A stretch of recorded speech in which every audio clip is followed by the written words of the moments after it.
Helicopter নিয়ে হলেও আমার স্ত্রীকে বাঁচান একজন প্রবাসী ভাই এই বন্যা পরিস্থিতিতে সে এমন একটা আবেগ প্রকাশ করেছেন যেটা সোশ্যাল মিডিয়াতে ভাইরাল।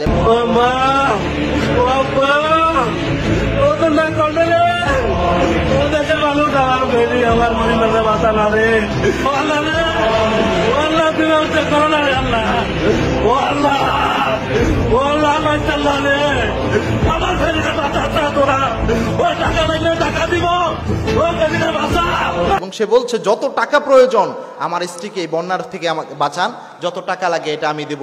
এরকম আবেগ ঘন একটা কথা ছড়িয়ে পড়ছে যে আপনারা দেখেছেন এই বন্যা পরিস্থিতিতে কত মানুষের কত ক্ষতি হয়ে গিয়েছে। অনেকের ঘরের গবাদি পশুগুলো বন্যার পানিতে ভেসে ভেসে যাচ্ছে। অনেকের তাদের মা বোন কোন জায়গায় রয়েছে তারা নিজেরা পর্যন্ত হদিশ পাচ্ছে না, কারণ নেটওয়ার্ক ব্যবস্থাটা ওই জায়গায় নষ্ট হয়ে গেছে অনেক ক্ষেত্রে। এবং কি অনেকের যে 2 তলা বাড়ি, 2 তলা যারা আশ্রয় নিয়েছিল নিচতলায় পানির নিচে চলে গিয়েছে। আজকে এই 2 তলা পর্যন্ত পানি উঠে গিয়েছে অনেকের বাসায়। এবং বৃষ্টি যতটুকু হচ্ছে তার চেয়ে বেশি এই বাঁধের কারণে, যারা যখন ফারাক্কা ছেড়ে দিয়েছে এর কারণে এত বেশি ক্ষতি হচ্ছে। এরকম পরিস্থিতিতে ছোট্ট শিশুরা পর্যন্ত অনেক জায়গায় দেখলাম যে পানির মধ্যে ভাসতেছে। বিভিন্ন টুকরিগুলো রয়েছে এগুলোর মধ্যে পানিতে ভাসিয়ে দিয়েছে অনেকে ছোট বাচ্চাগুলোকে। এরকম অনেক অমানবিক যেগুলো একদম কষ্ট, এইরকম দৃশ্য দেখলে চোখের পানি ধরে রাখা সম্ভব নয়। এরকম বহু ঘটনা এই 2-1 দিনের মধ্যে ঘটছে। এইগুলোর জন্য অন্যতম কারণ হচ্ছে এই যে ফারাক্কা বাঁধ এটা খুলে দেওয়া। এবং আপনারা দেখেছেন এই যে এই কঠিন মুহূর্তে আমাদের উচিত হচ্ছে সকলে যার যার জায়গা থেকে ভাইদের পাশে দাঁড়ানো। এর আগেও আমরা সিলেটের বন্যা পরিস্থিতি এবং পাশাপাশি কুড়িগ্রামে এই যত জায়গায় বন্যা পরিস্থিতির কারণে সমস্যা হয়েছিল আমরা সকলে সহযোগিতা করেছি, ওগুলা থেকে উত্তরণ হতে পেরেছি।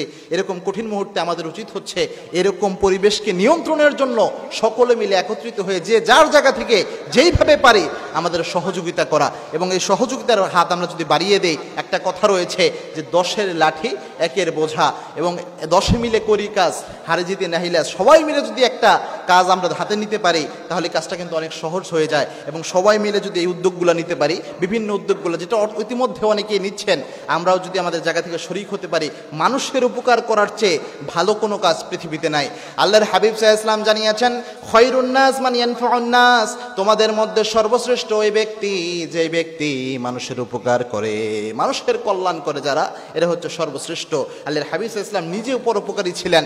যারা অভাবগ্রস্ত থাকতেন তাদেরকে আল্লাহর হাবিব সাল্লাল্লাহু আলাইহি ওয়াসাল্লাম খাবারের ব্যবস্থা করতেন। একজন বৃদ্ধা মহিলা যার কেউ নাই তাকে রাসূল সাল্লাল্লাহু আলাইহি ওয়াসাল্লাম প্রায় সময়ই তার ঘরের খোঁজখবর আল্লাহর হাবিব সাল্লাল্লাহু আলাইহি ওয়াসাল্লাম নিতেন। এবং আল্লাহর হাবিব সাল্লাল্লাহু আলাইহি ওয়াসাল্লামের রাস্তায় কাটা দিত যে এই মহিলাটা প্রায় সময়ে, এটা অনেক বর্ণনাটা অনেকে দুর্বল বলেছেন এই বর্ণনাটাকে, তবুও বিভিন্ন সূত্রে এটি এসেছে মাশহুর একটি বর্ণনা। আল্লাহর হাবিব সাল্লাল্লাহু আলাইহি ওয়াসাল্লামকে বাধাপ্রাপ্ত করতেন কাটা দেওয়ার মাধ্যমে।